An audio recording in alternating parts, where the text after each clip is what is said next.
Well, I was going to ask something, about differentiation because I think the biggest differentiation took part in the actual exchange by choosing the tasks that they had to do, right? Because you needed to take into account the level of Spanish of your students and the much greater level of English of the other students, right? Could you tell us a little bit more about that? Yeah, sure. Because of what you just mentioned right now, so what we thought is like we had a set of questions ready, yeah, and we practiced that. So we knew what they were going to ask my children. So I translated that because I told you the level of proficiency is really A1 is very basic. I'm talking about my children, no? So I said, well, children, they will ask you this, that is the meaning of this, is this. And we have so now you have to tell me how to answer this and we'll translate it into Spanish. So that's when it came like what I told you before, like we practiced the way to pronounce it, we recorded their voices, and they were in a way that, and that was really, it was really like something that they really loved because, as I told you one more time, they realized that someone and was able to understand them using Spanish.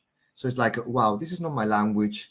I worked on this answer, but the other person understands what I'm saying because it's Mm, answering me something. It's answering back, no? So it was like it was very like very very sweet and very engaging as well because they, as I told, they used it and they all the effort that they put into that worked. So the other mm. person understood. So I can't, have a chat here. But as I told you, we prepare the questions, we prepare the answers before for weeks, for weeks. Yeah. Yeah. So I think you probably put in a lot more effort preparing your kids than, for example, the others who were speaking, the Spanish kids who were speaking English. Because if you, Oh, I would invite anyone here to look at the videos in Tecola, and you can hear the Spanish kids, and their English is out of this world, So they probably didn't have to practice very much for their part, but no. Yeah. you guys had to put in. I think that's a great case of great example of differentiation, you know. And I also agree with you that the most marvelous thing is they see it's not just an academic subject. It's not just something that they have to do at school. They're actually real people out there. And I think that's the main thing with telecollaboration, that realization that there are people who actually speak that language, Yeah. not just their classmates. And And the thing another, is, when yeah, it came to picking up the children, I didn't force them to do it. I asked who wants to participate, who wants to be part of mhm, this, and they were the ones. And in fact, to be honest, I had a couple of them who started, and they realized it was a lot of work, and they didn't want to carry on, and that was mhm, okay.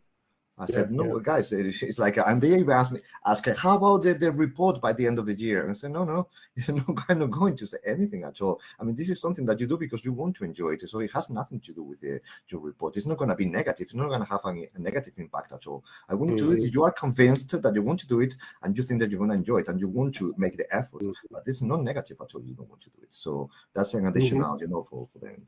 Yeah. Okay, well, we have a question from Yeah. Clara Alonso. Did anything that was not in the plan come up? Well, I mean, did children at any point feel like talking about other things? If so, how did you manage that? Uh, Not really, because I control my children really well. And they know that they will be in huge trouble, not big trouble, in huge trouble if they don't do the right thing. So they asked me plenty of things after, when the camera was off, like, but Mr. Rosero, how about this? And it is. I said, guys, I don't know. I don't know the children that well. They wanted to know plenty more, of course, but they have that those questions. And because, I did it this way because they're children. And sometimes they might think that it's appropriate and it is not, or sometimes they're cheeky and they're children. So you really need to control. You need to have, like, the limits, the boundaries, and that's it. And the thing is, this time, because we did only one session, the video call, but in the future we have more than more than one session. we might be able to ask more things, but always I have to supervise it. I have to tell them it is allowed, and that's it. There's nothing that I'm sorry, but it has to be like that. It's children. I need to make sure that they do the right thing, and it's like safe, and it's like so. It has to be like that. So it's the way. It's my way to do things, and it works for me. Yeah. Mm-hmm. Okay. Do we have any more questions? Yeah, I have a question. Since you are going to yourself, Manuel.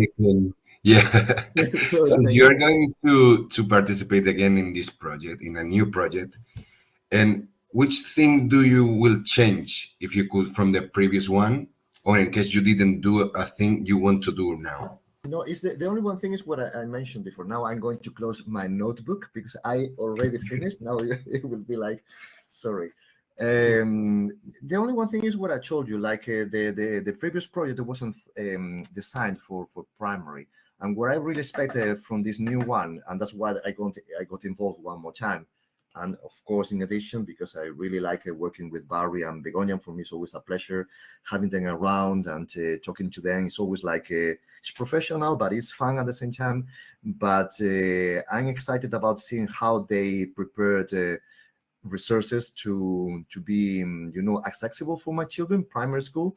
So that was the main reason. I want I wanted my children to make the most of it, because the last time I had the feeling that it wasn't. I wanted more. You know what I mean? So I made the effort. I wanted more, and not being able to access the virtual world.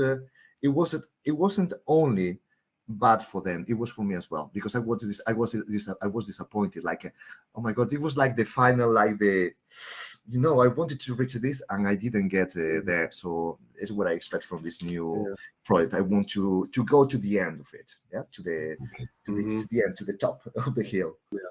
Thank you. But I just wanted to make a comment that I don't think you could find two schools which were as diverse as yours. Well, with regard to the proficiency level, I mean, this was a CLIL school where they not only had English classes, but they also did other subjects in English, so, and I think it proves once again that in telecollaboration, you can get two sets of students with varying levels, and they still managed, each cohort still managed to get lots out of the exchange. You can have two groups which are very different in different ways, but we've found out in our experience that there's always a nice something good happening, and they get something good out of it, and the students who are,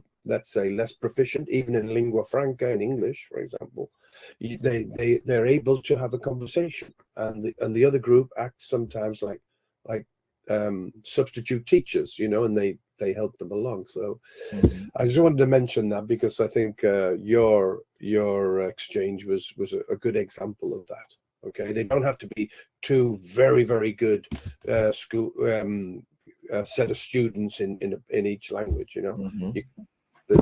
There's always room for people of diverse abilities to get along very well and learn from the experience. Okay, anyone else? I can't see any more questions. If anyone wants to ask a question using the microphone. Easy ones. Easy ones. Well,